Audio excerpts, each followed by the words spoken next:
किसी ने बड़े कमाल की बात कही है कि इंसान दुनिया का एकमात्र ऐसा प्राणी है जो गिरना चाहे तो जानवर से भी नीचे गिर सकता है और उठना चाहे तो देवता से भी ऊपर उठ सकता है। एक छोटी सी और मजेदार सी कहानी सुनाता हूं। एक बार एक सेठ जी थे जिनके देश में विदेश में बिजनेस चल रहे थे। वो दूसरे शहर में गए हुए थे, उनका काम निपट गया तो उन्होंने कहा चलो बाजार में घुमाते हैं। वहां मेला लगा हुआ था।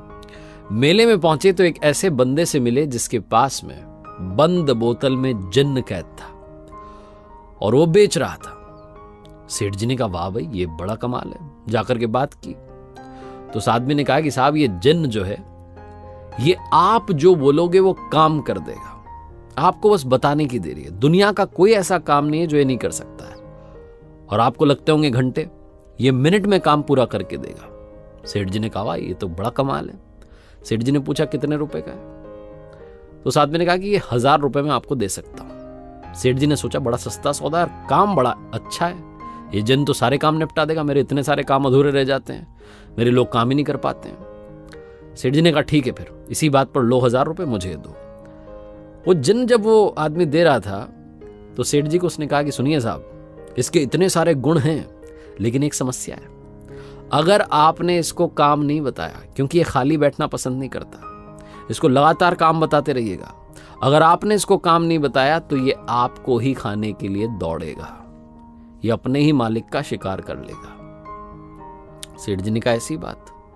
फिर उन्होंने मन में सोचा कि मेरे देश में व्यापार है, विदेश में व्यापार है, इतने काम है, पूरी जिंदगी निकल जाएगी, इसके काम खत्म नहीं होंगे, इससे काम करवाता रहूंगा। सेठ जी ने कहा ठीक है चिंता मत करो। सेठ जी वो जिन्न लेकर के अपने घर आ गए, बोतल से उसे निकाला, पहला काम बताया। सेठ जी ने बड़ा काम पहले बताया, उनको लगा कि करता रहेगा अभी तो टाइम लगेगा। वो जिन्न गया फटाफट से काम करके आ गया। सेठ जी ने फिर काम बता दिया, फिर गया फिर करके आ गया। 10-15 दिन में जितने सारे काम थे सेठ जी के सारे निपटा दिए।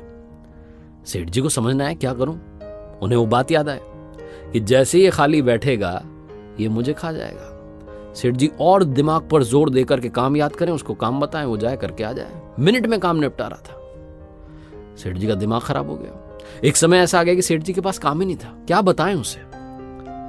जिन्न ने कहा आपको तो याद होगा, अब आप मुझे काम नहीं बता रहे हो, मैं आपको खाने के लिए तैयार हूं। सेठ जी दौड़ने लगे, बिजली की रफ्तार से भागने लगे कि जितना तेज भागूं बच जाऊं बस। भागते भागते एक महात्मा के आश्रम में पहुंचे। वहां प्रवचन चल रहा था, महात्मा के पैरों में गिर गए। कह रहे महाराज ये जिन्न मेरे पीछे पड़ गया, कह रहा आप काम बताओ, काम नहीं बताओगे तो मैं खा जाऊंगा। क्या काम बताऊं, सारे काम तो करवा लिए। महात्मा ने कहा सुनो, इस जिन्न से कहो कि दुनिया का सबसे ऊंचा बांस लेकर के आए, सबसे लंबा बांस लेकर के आए। जब वो लेकर के आ जाए तो उस बांस को अपने आंगन में गड़वा देना और इस जिन्न से कहना कि ऊपर चढ़ो नीचे उतरो, ऊपर चढ़ो नीचे उतरो। बीच में जब तुम्हारे पास में कोई काम आ जाए तो इससे कहना भाई वो काम करके आ जा। वापस जैसे आए तो कहना ऊपर चढ़ो नीचे उतरो, ऊपर चढ़ो नीचे उतरो। सेठ जी ने कहा वाह क्या बात है, आपने मेरी समस्या चुटकी में सुलझा दी। जिनको भेजा वो सबसे लंबा बांस लेकर के आया, सेठ जी वही करवाते रहे। कहानी जितनी मजेदार है इसका मतलब भी उतना ही मजेदार है। बांस यानी कि आपकी जो दृष्टि है और ये जिन्न जो ऊपर नीचे चढ़ेगा ये है आपका मन। मन जो होता है वो जिन्न की तरह, उसे हर बार काम चाहिए, काम बताओ। जैसे ही खाली बैठेगा वो आपके पीछे पड़ जाएगा, खाने को दौड़ेगा। तो ये जो दृष्टि है बहुत स्पिरिचुअल बात है लेकिन काम की बात है। इस दृष्टि को उस बांस पर यानी कि श्वास पर टिका दीजिए और अपने मन से कहिए कि ऊपर जाए तो ऊपर वाले का नाम ले, नीचे आए तो ऊपर वाले का नाम ले, यानी कि मेडिटेशन करें। जिस वक्त आप खाली हैं अपने मन से कहिए कि उसको याद करें, उसका सुमिरन करें, तभी ये जीवन साकार होगा, तभी ये मन पवित्र होगा, तभी इस मन का उद्धार होगा।